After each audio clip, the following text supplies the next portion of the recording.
Hey, what's good, everybody? The Who Dat Nation. It's the one and only Who Dat Davis here for you. And if you don't know, you will know over here. We bleed black and gold until we are dead and cold. Thank you guys for tuning in and enjoying this next edition of the Black and Gold Breakdown podcast. Before we get down with the breakdown, give a shout out to everybody that has been checking out my content on a regular basis, as always, because like I always say in almost every video, without you guys tuning in, making this channel what it is, I would not even be here. I would not have the passion to do what I do, which is bring content to my fellow Saints fans in this community. And I also have to give a special shout out to everybody that is making me go viral on Twitter right now. You guys are blowing up my tweet from earlier this afternoon. It has been a crazy experience watching that tweet go viral, letting you guys get your thoughts out there, even some Falcon fans, some Bucks fans. It has been absolutely amazing, and you guys have been following my Twitter like no tomorrow. Thank you. You guys are the best. Please keep going.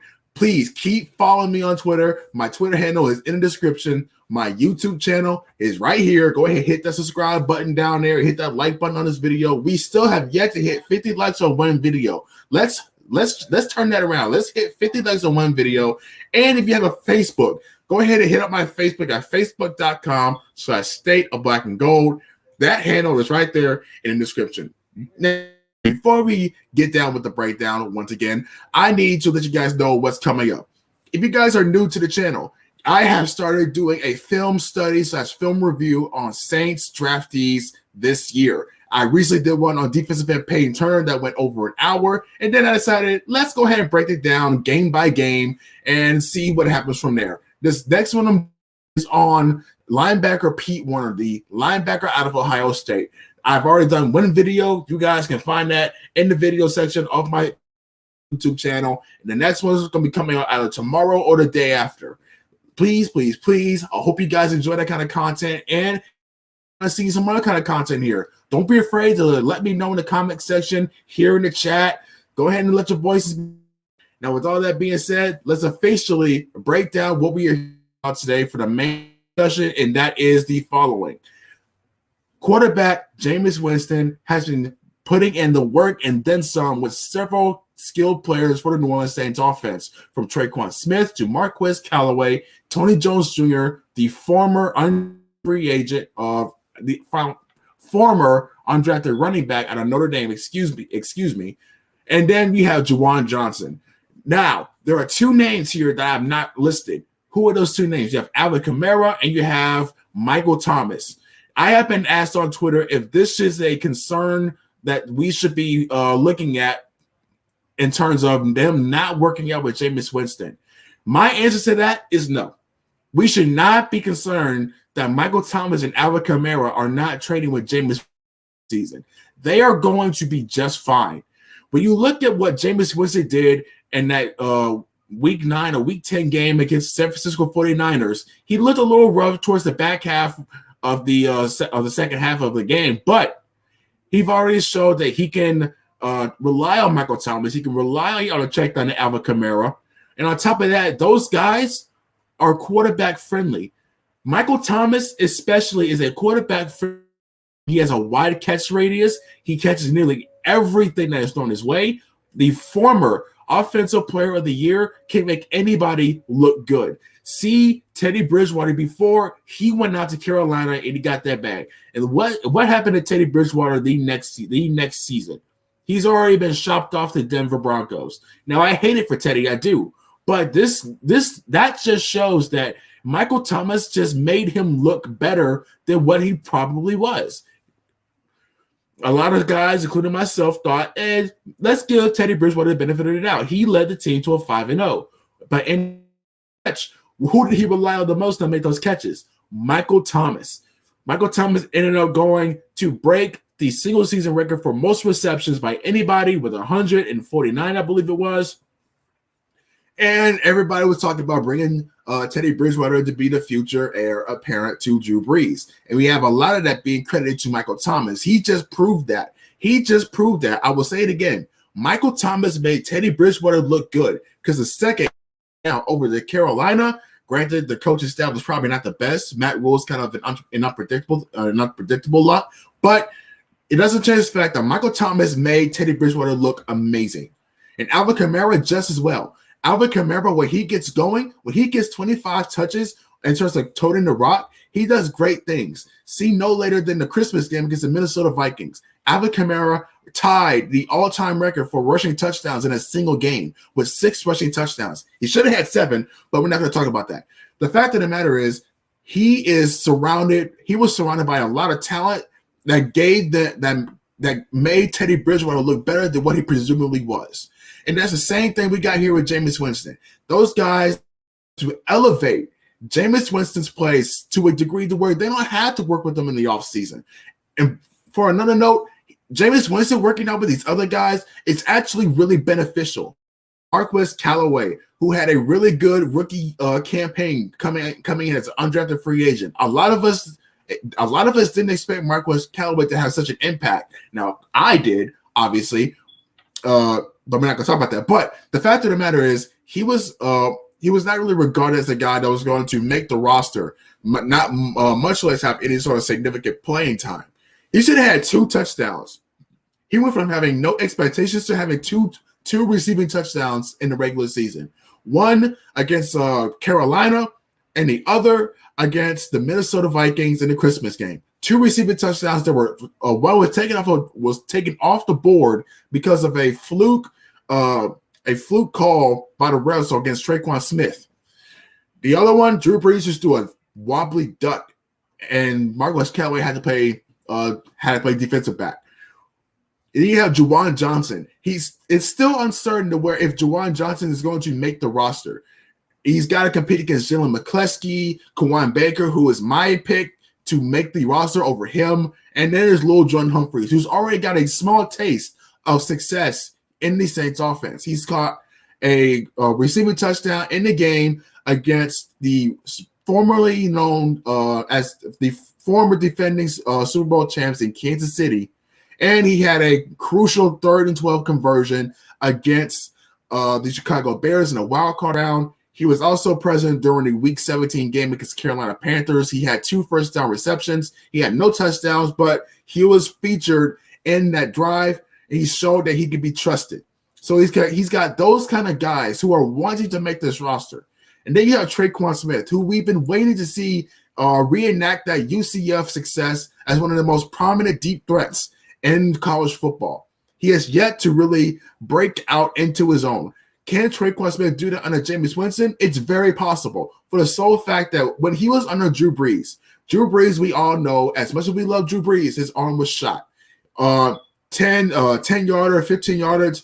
Traquan Smith averaged about 20 yards when he was playing for UCF over his collegiate career. 20 yards. Think about that.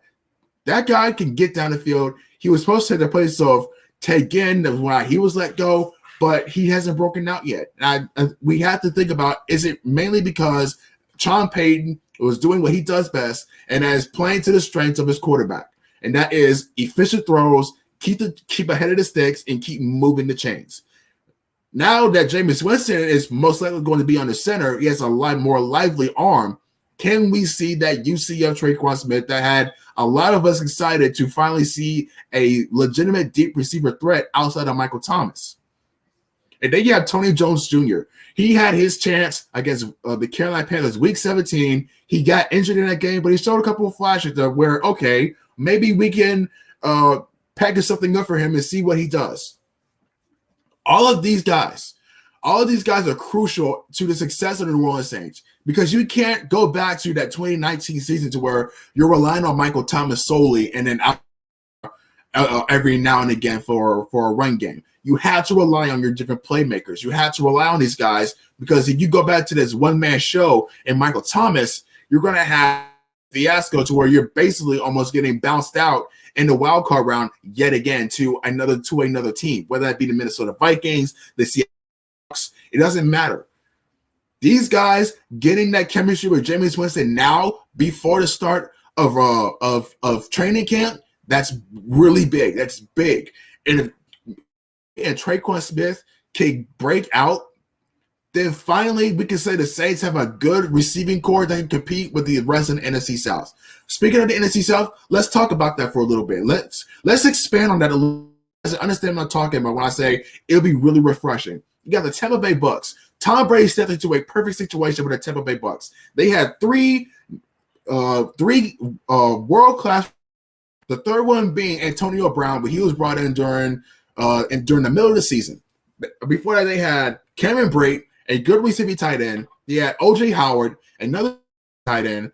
They brought in Rob Gronkowski. They had Mike Evans, who for 7 seasons straight has averaged over 1,000 yards consecutively. You have Chris Godwin, who has one of the best hands in the NFC South.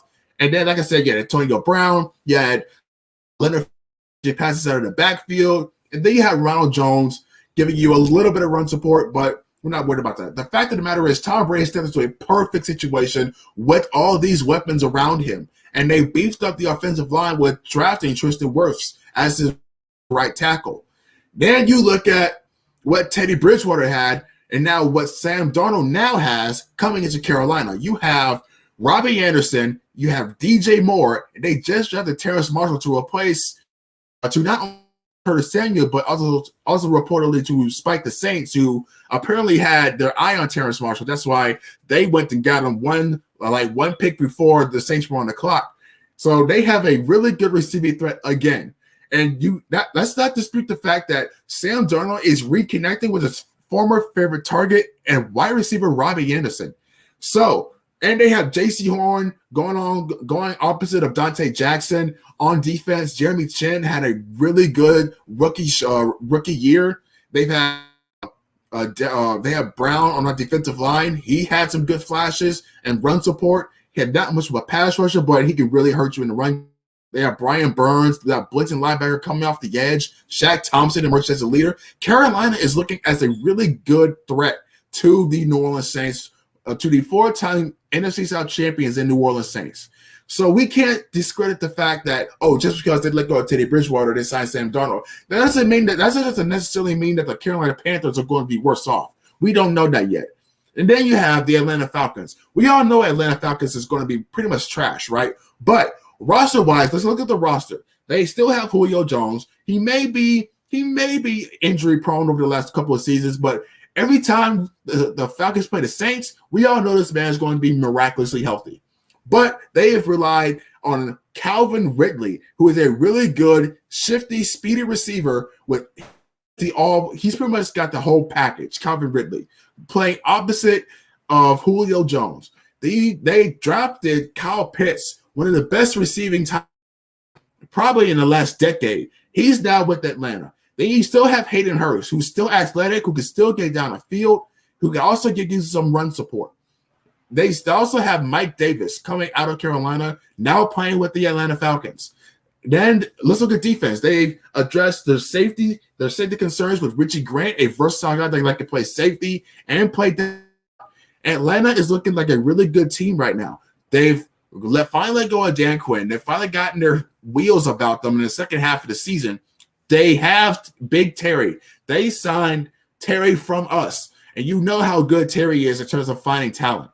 So the NFC South just got a lot more competitive. And that's not to discredit the fact that already before the NFL draft, Saints were projected to have the 11th easiest schedule in the entire NFL. And you had the Carolina Panthers who had the 7th easiest. Then you had the Atlanta Falcons with the third easiest, and Carolina and Tampa Bay Bucks with the 4th easiest. So as follows, it goes Falcons, Bucks, Panthers, Saints, from easiest to hardest in the NFC South. And that was before the NFL draft. Now it just got a lot harder. They're probably middle of the pack right now with all the talent they have to go up against in terms of their opponents. The schedule is supposed to come release by Tuesday, maybe by Wednesday. We'll do a video on that. That's neither here nor there. The fact is you need receivers to go blow for blow with the NFC South. You need Marquez Callaway to emerge. You need Traquan Smith to emerge. You need Tony Jones Jr. to emerge. You need Juwan Johnson to emerge if he can. If not Juwan Johnson, then Kawan Baker. He's been cited every now and again, training with Jameis Winston and the guys with Route God. If you don't know who Route God is, Go look on Instagram. His name is underscore route god. He has been the one training the Jameis Winston, Marquez Callaway, Traquan Smith, Juwan Johnson on the route running, helping Jameis Winston with his precision passing, his throwing mechanics over down in Tampa in Tampa, Florida, and it's really good. I will be posting some footage if I can get my hands on it, and I'll make sure to give them credit where it's due. Back to what I was saying, where they need receivers. Let's say that Paulson Adebo doesn't have the impact on his rookie year that we hope he does. Now, this is a weird situation here. If he doesn't have that impact, and the Saints don't go for Richard Sherman as a veteran guy to play number 2 opposite of Marshawn Lattimore and mentor Paulson Adebo, unite him with Chris Richards, you needed to be able to go blow for blow with your division rivals, with your Atlanta Falcons, with your Tampa Bay Bucks. You can't just rely on Michael Thomas. You need to be able to expand your playbook to trust your guys. Like Marquez Callaway was trusted by Drew Brees. If Drew Brees was able to, if Marquez Callaway is able to earn the trust of Drew Brees, then Jameis Winston, he needs to have trust in Marquez Callaway. If Traquan Smith can emerge, then obviously Jameis Winston needs to make sure he gets him the ball down the field. We all know that Taysom Hill, even though he's probably doing some work on his own, we don't know. There's no footage really depicting Taysom Hill working on his mechanics to be a full-time quarterback, as reported by Nick Underhill, but we can't discredit that fact either. But let's say his training does not pan out the way we hope it does, but for some odd reason, For some odd reason, Sean Payton names Taysom Hill starter for whatever God unforsaken reason. We're in trouble, right? It's these guys, right? It's these guys that really show that they have trust in Jameis Winston. It's not just because he's a better quarterback. It's not just because he's a better quarterback, because he is, right? You don't throw for 5,000 yards and over 30 touchdowns if you're not talented. It's the fact that they've seen the change in him. They played against him when he was in Tampa. They've seen a night and day when it comes to off-the-field stuff and personality and leadership. Leadership on top of that. It's not just these guys working out with Route God in Tampa on the route running, on Jameis precision passing, right? They are out there doing yoga. They're out there doing exercises in the pool, like resistance training. They're praying together. They're reading the Bible together. They're watching film together. They were, as of today, if you look on my Twitter, they were sitting together, watching film, reviewing film, studying film together with Jameis Winston. They read the Bible together. They stretch together. They do yoga. That is leadership. That says to me that they believe in Jameis. And on top of that, if you're looking defensively, CD Deuce, who I believe is going to be the next captain of the defense, he has already won the support of Jameis Winston. He's already won the support of CD Deuce. Jameis Winston has won the support of CD Deuce. Eric McCoy has posted on his Instagram that he has won the support of Jameis. He has won the support of Jameis Winston. Jameis Winston has Eric McCoy's support. Okay, that is huge. You cannot tell me that is not huge. So at the end of the day, there's nothing to be concerned about when we look at Michael Thomas and Alvin not training with Jameis Winston, because these guys that are poised to break out, they have all this potential. That is really good. That's more important. Getting that chemistry with them, bringing out the best in them, that's more important, because Michael Thomas and Alvin Kamara are already high impact guys. They're already high quarterback friendly guys. So bring these other guys up to even half of their caliber, and you have a really good, nearly unstoppable Saints offense. Will Jameis Winston cut down on interceptions? I believe he will, but it still remains to be seen. He's out there improving. But for what he's been doing so far this offseason, nobody can tell me or anybody otherwise that Jameis Winston has not been putting in work. Jameis Winston has been putting in work and then some. Nobody can dispute that. Let's go ahead and read some of these comments here. Saints News Network. Look, guys, Saints News Network found one of my videos on Kawan Baker, the highlights, and I swear to God, my mind was blown. Shout out to Saints News Network finding my YouTube channel. I've been following them for a while, and I recently found their Twitter page, and I followed them over there. They are really good people. Shout out to them. They said they will be fine. I agree, man. I agree. They'll be just fine. There's really nothing to be concerned about when you're trying to look at man. Michael Thomas isn't working with Jameis Winston. He already knows that Taysom Hill is going to be the starter. Oh, Alvin Kamara is not working out with Jameis Winston. Taysom Hill is going to be a starter. No, it's not like that. It's just It's just bringing up the caliber of your supporting cast to their level. They are the main stars. This is your supporting cast. This supporting cast has potential to be main stars. Bring them up together. That's what that's about. So I do agree. They'll be fine. Jerry Poor, what's up, Boji? Jerry Poor also says they'll be just fine. Dada, what's good, fam? Hey, what's going on with you, man? Look, nothing much, man. Look, today's been a crazy day, man. Crazy day. I am going viral. One of my tweets is going viral on Twitter. It's absolutely nuts. I can't believe how much traction it's getting. It's touching right now as we speak. So it's been a really, really good day. I've been getting followers. We're still on course to hit 1K subscribers here on the YouTube channel. So it's been a really good day. I'm very, very blessed. And then I found some other content creators here on YouTube. The Boogie Tragedies. The Boogie Tragedies is a guy he watches film. He gives his opinions. He gives his educated opinions on certain prospects the Saints bring in.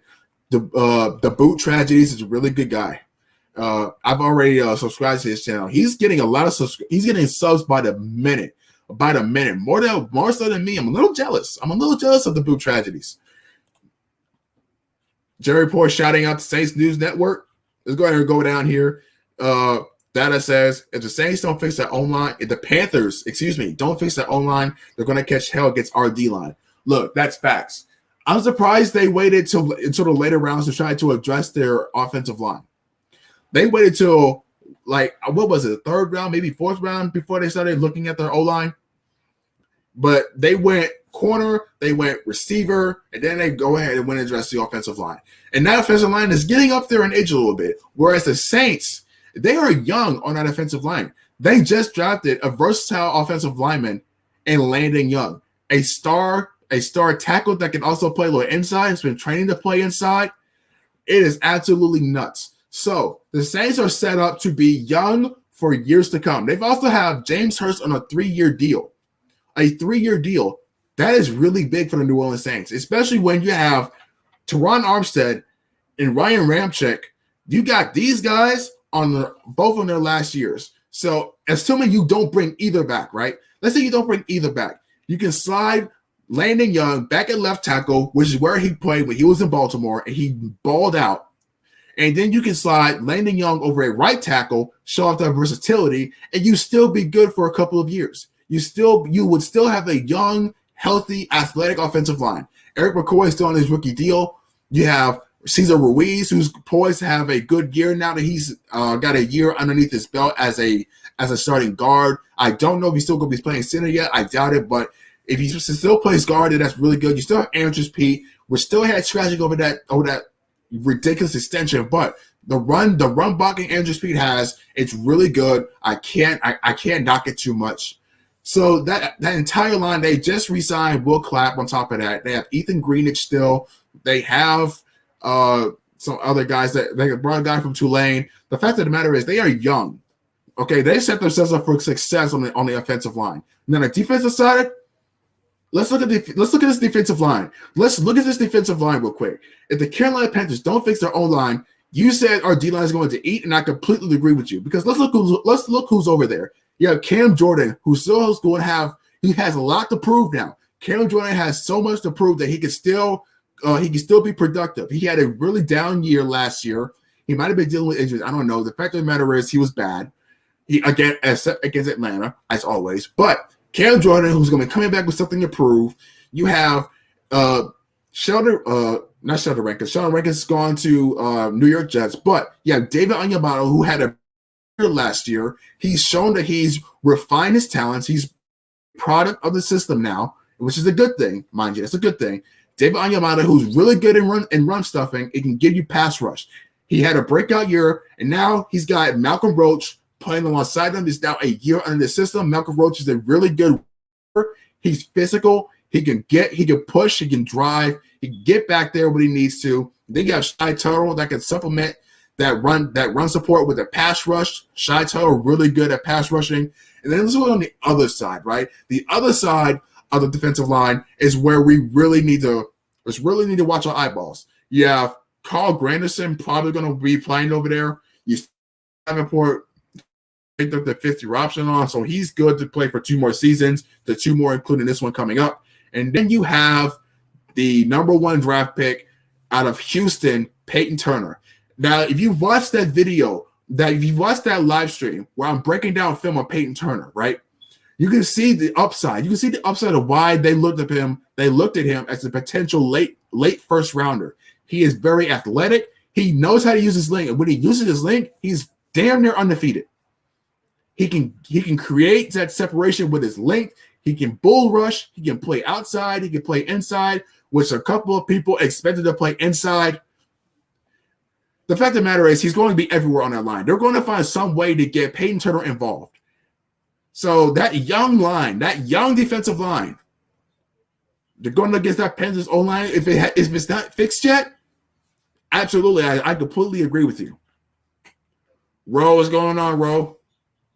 Hey, I see you too, man. Hey. He says, keep grinding. Look, I appreciate it, man. I appreciate it. I'm going to keep grinding. Look, I don't just do this. I don't just do this for adulation. I don't just do this to get recognized. I do this because I really enjoy it, right?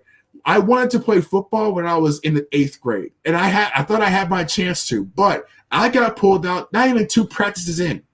I got pulled from football after the 2nd practice.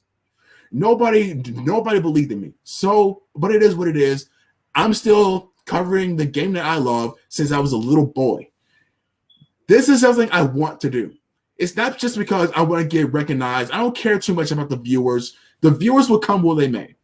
I'm doing this because I really enjoy it. And guys like you that come here and want to talk shop with me, it makes me that much more excited to keep doing what I love to do. So thank you guys. Bring more people in. Let's keep growing. We still have 30 subscribers to go before we hit 1K, and those community tabs be made available to me. It says, I see you. Hey, I appreciate it, man. I'm gonna keep working. I'm gonna keep working like I said. The truth hurts. What's going on with you, man? I haven't seen you in a minute. Hey, good to see you, though. Not much, man. Not much at all. Today's been a really, really good day. I'm very excited. You know, I'm still going viral on Twitter right now. I'm still getting some followers. I'm still getting subscribers. It's been a day. Really, really good day. What's going on, big dog? Hey, he's showing out Jerry Poor. All right, what we're going to do, we're going to go ahead and open up the phone lines here. We're going to take 1 or 2 callers, and then we're going to get out of here, right? We're going to take 1 or 2 callers before we get out of here. But back to the main topic of this.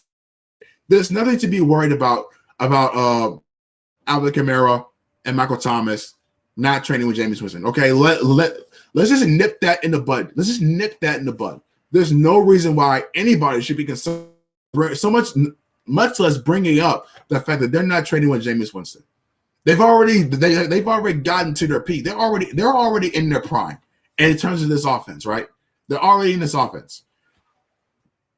They're going to elevate Jameis Winston's play already. It's the other guys that you need to count on. We can't be a 2019 Saints team.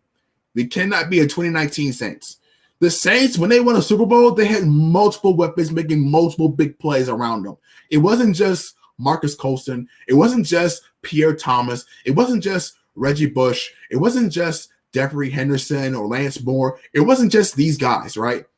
Being one-man shows. It's everybody coming together, winning their matchups, creating big plays down the field, and them runs up the A gaps to B gaps. When they are balanced or when they're at a high level all around, the Saints are unstoppable. And that's what they need. It can't be just this 3-man band that we've been seeing since 2017. Okay, it's not going to work anymore. You need more weapons. You need more guys to step up, to embrace that next man up mentality.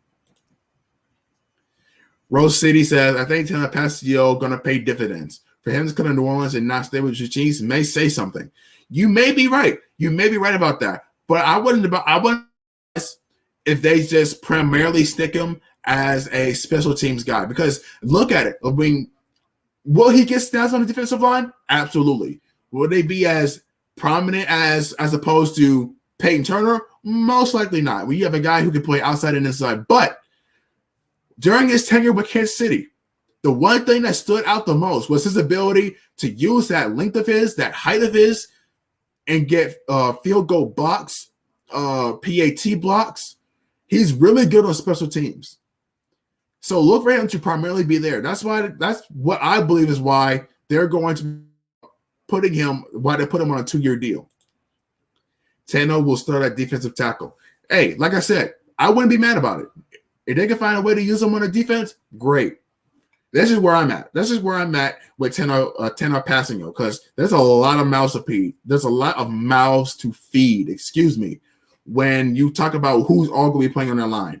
Cam Jordan, David Onyemata, Sheldon Rankin, not Sheldon Rankin. Oh, I miss Sheldon Rankin, dude. Crap. Not Sheldon Rankin. You have Malcolm Roach, Shy Tuttle, Marcus Davenport, and then you have Peyton Turner, and then maybe Passanio etched in there. That's 7 guys. That's 7 guys. That's 7 mouths you need to feed. Someone's going to get the unlucky end of the straw. We have no idea who it is yet, but let's go ahead. That hopefully he pans out. I'm always rooting for it, guys. Let's go ahead and get into this first caller, the one and the only, the OG Jerry. What's going on, my dude? What's going on, Aaron? Who that to you, brother? Who that, man? Look, I need to know. Let's go ahead and nip this in the bud right now. Should we, and we meaning the Saints community, be concerned that Jameis Winston has been training with Michael Thomas and Alvin Kamara? Excuse me. Should we be concerned about Michael Thomas and Alvin Kamara? Absolutely not. I think we're going to be just fine, just like you said. We're going to be just fine with, we're going to be all right. Absolutely fast. Everybody's just making a whole big deal out of this, and to a degree, I can understand, but everybody needs to understand that now that we have seen what Teddy Bridgewater has become since leaving the Saints, he's already shut. He's already shipped off the Jets.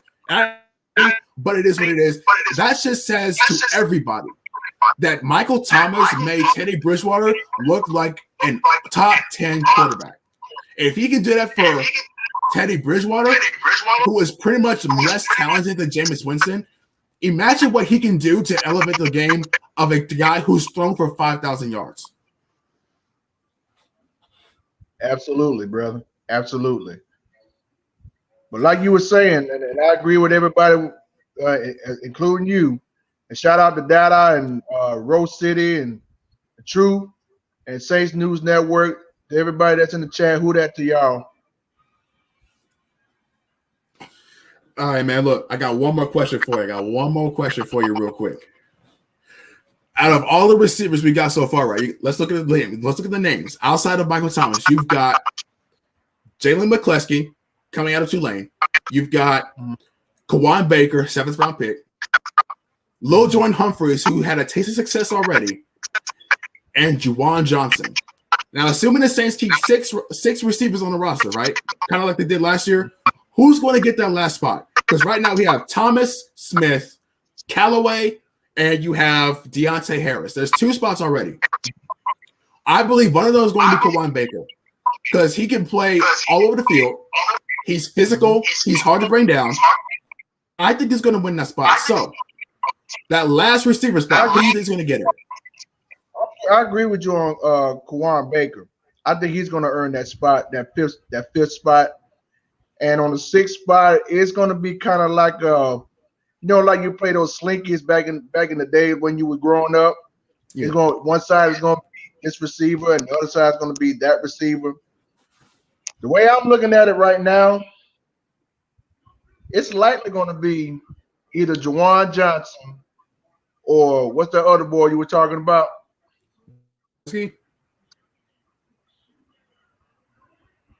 Lil Jordan Humphrey? I think so.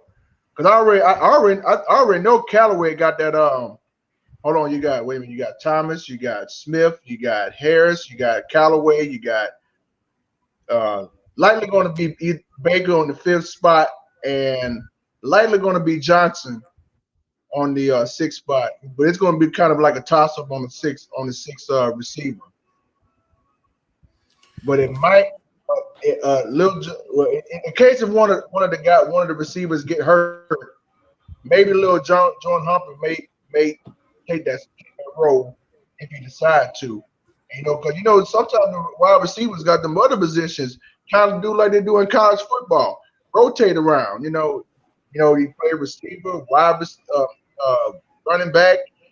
On the other side, you play defense and stuff. And if they can do that, hey, I'm up for it. I'll take it. You know how good the Saints are about rotation, bro.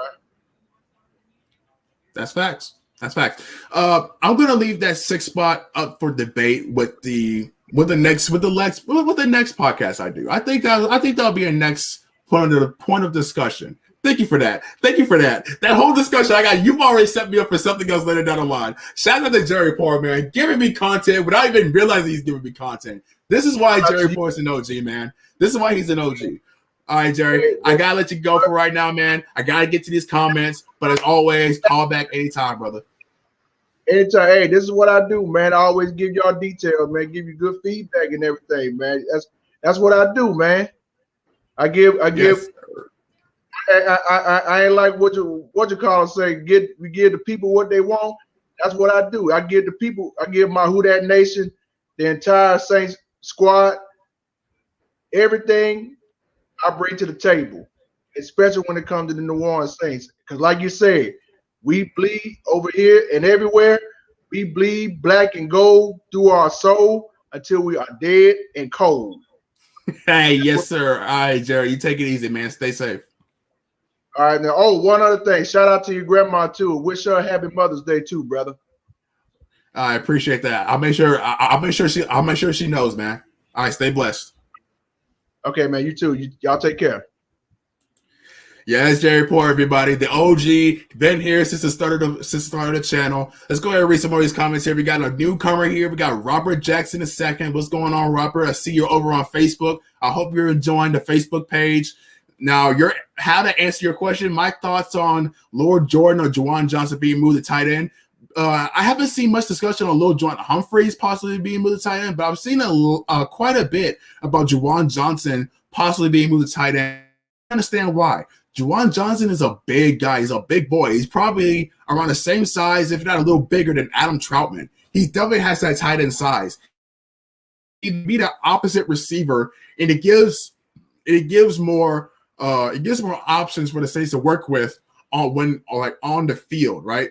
He's already proven to be a pretty decent blocker. If he can improve even more on that run blocking, if you can find a way to put him on the field, if you're that high on him, because let's not forget, Sean Payton has already compared Juwan Johnson to Marcus Colston. If you don't believe me, look back to that Minnesota Christmas game. Sean Payton compared him to Marcus Colston in terms of what he's able to do, giving a big body, strong hands.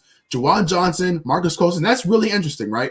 So if you can find a way to get him onto the offense, and he's to be putting in the work, right? With Jameis Winston, to take the Traquan Smith and the like. If Juwan Johnson can be moved over to tight end alongside Adam Troutman, then that's really good for the Saints. That can only benefit them going forward. Because if he goes to tight end, right? Just think about it like this for a second. If he goes to tight end, that leaves another receiving spot open on the roster, open on another guy. So not only does Kawan Baker have a better shot at making the team, then you have a guy like, let's say Lil Jordan Humphrey, right? He's already, like I said, had a little bit of success. Then you have guys like Issa Winston Jr. coming off of the practice squad for the Los Angeles Rams.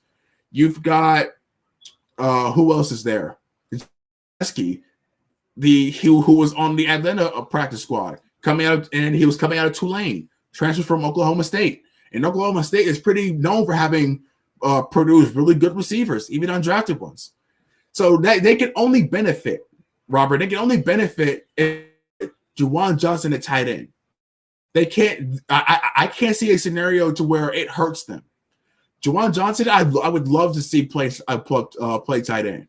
Will they do it? I doubt it. You know what I mean? But it'd be really, really smart on Sean Payton's part to put him on the tight end spot, because now you have two receiving tight ends, two good receiving tight ends, right? Because Adam Trautman has already proven himself to be a really good pass catching tight end coming out of Dayton. You don't just put up 14 receiving touchdowns in your collegiate career just for nothing, right? But his only question mark, outside of being put behind the go reason Jared Cook because of synergy reasons, could he be a good run blocker? Could Adam Trautman be a good run blocker? The answer is yes. Just last year, in his rookie campaign, Adam Trautman posted an 84.1 run blocking grade via Pro Football. PFF rated him the number one tight end, the number one blocking tight end out of all the NFL tight ends. So that's better than George Kittle. That's better than Eric Ebron. That's better than Hayden Hurst. That's better than Rob Gronkowski. That's better than Ian Savannah. That's better than Jordan Reed from Washington. That is better than Derek Fells, the former Texans. That's better than Kyle Rudolph. That's better than Evan Ingram. I believe he's a better pass catcher than Evan Ingram. The fact of the matter is, he was better at blocking than all of them. So you have a complete tight end. You now know, Sean Payton now know he has a complete tight end. But the question to a number two tight end is still up for grabs. Yeah, they signed Nick Van Ness, and yeah, he's going to say that he can bring some pass catching to the offense, but we haven't really seen that, even though Drew really, really good at utilizing tight ends to their ability. But coming to a place like the Saints, Nick Van Ness could be used in those type of situations, probably as a security blanket to move ahead of the chains. I can't see him being an explosive play down the field type of guy. But then you have Dylan Sater coming out of Iowa State, who's more of a pure blocker, a really good blocker at being a number two blocker out of all Pac-12 tight ends. Then you have finally potentially Juwan Johnson. If I was to roll the dice with any of these guys, I would roll with Juwan Johnson. I would leave Dylan Sater. I would leave Dylan on the practice squad.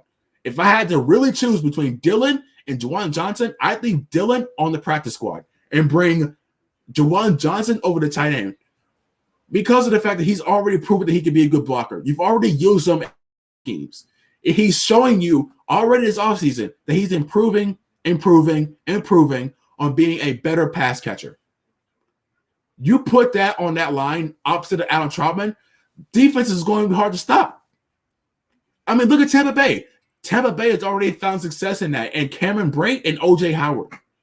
They've already had success at that. And you know that you can replicate that and more. You can refine that even, because you've already used tight ends throughout your entire coaching career here, Sean Payton. Jimmy Graham, Jeremy Shockey. Do I need to go on? These guys, to their ultimate ability, create opportunities for yourself. You've already proven that you could be a mastermind, an offensive mastermind. Look what you've done with Taysom Hill. Do that same thing. Bring that same opportunity over for Juwan Johnson. Put him in the tight end room and bring in another receiver that you're possibly looking at. That's where I'm at. That's where I'm at with that. First time running in. Hey, I appreciate you running in, man. Come in anytime. I will happily answer any question as best as I possibly can. Go read a couple more comments here before we get up out of here. Callaway is going to have a breakout. I believe he's poised to have a breakout year, and it's only his second year. Deontay Harris already peaked in his first year, and he's shown what he can do when he's featured in the offense. He carried the Saints predominantly. He carried the Saints, Deontay Harris, against the Chicago Bears. He was doing it against Tampa Bay before he got injured. Just create opportunities. Just do what you do best, Sean. Put guys in a position to succeed. Juwan Johnson can only go up when you put him in a tight end spot. He's got the size. He's showing you what he can do when he's blocking on the outside or blocking in the slot to seal the edge for Alvin Kamara to break a big one. You've already done that. See no further than the game against Philadelphia where they were playing on the road, even though they lost. Watch some of that film. You'll see Juwan Johnson blocking really well on the outside and getting a couple of balls. He's carrying defenders on an extra 3 to 4 yards up the field. Let's go ahead and read a couple more comments here. Number 6, my opinion, McCleskey, Eastside Winston Jr. special teams contribution. You know what? I can agree with that. I can definitely agree with that. I can definitely agree with that for the sole fact that Jalen McCleskey has too much versatility to his game from what he's shown you so far in Tulane and Ohio and Oklahoma State. I believe he's going to make that number 6 spot if it really came down to it, right? Jalen McCleskey and Kawan Baker, that's a lot of speed. And they're not just fast either. Look at it, guys. They're not just fast.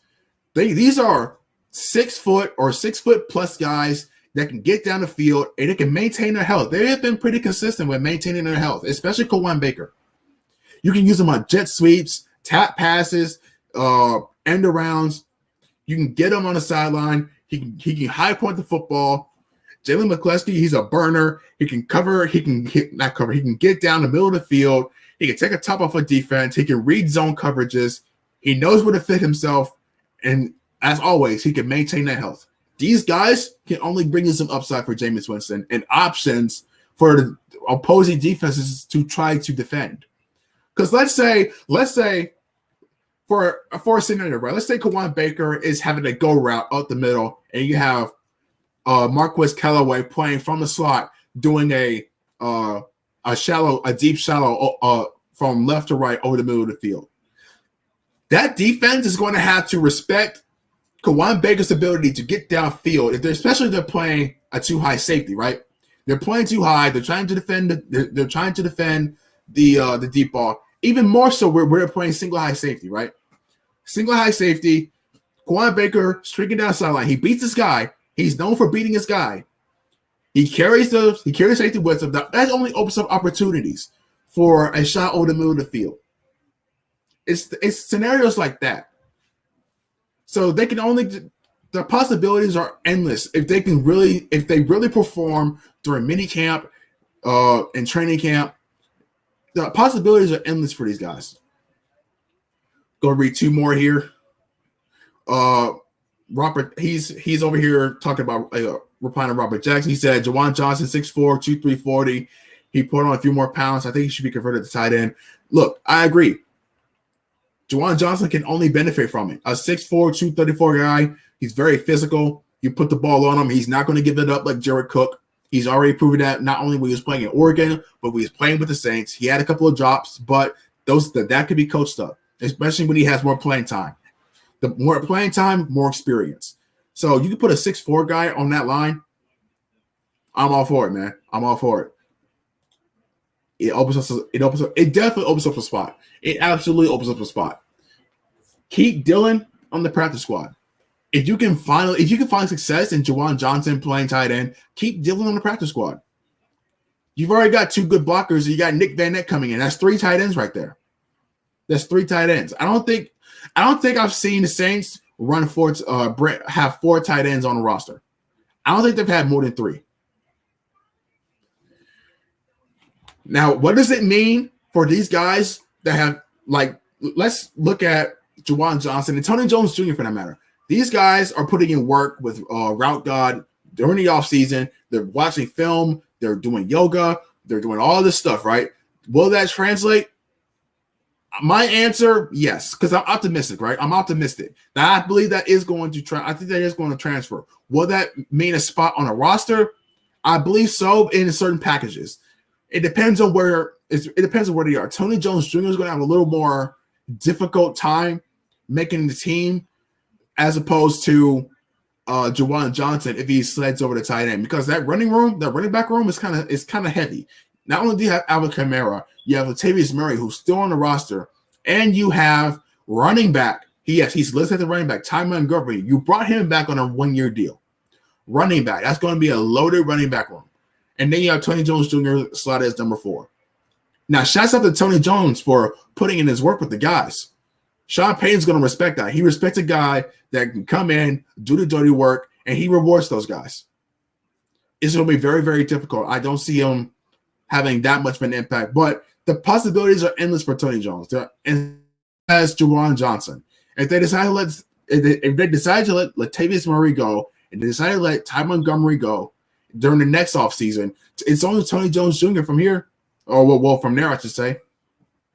But that's it. That's all. Look forward to the next video I do on Pete Warner playing against another college team during his entire collegiate career. You will know who he played against when the video goes up. It will be set to premiere. It won't be live.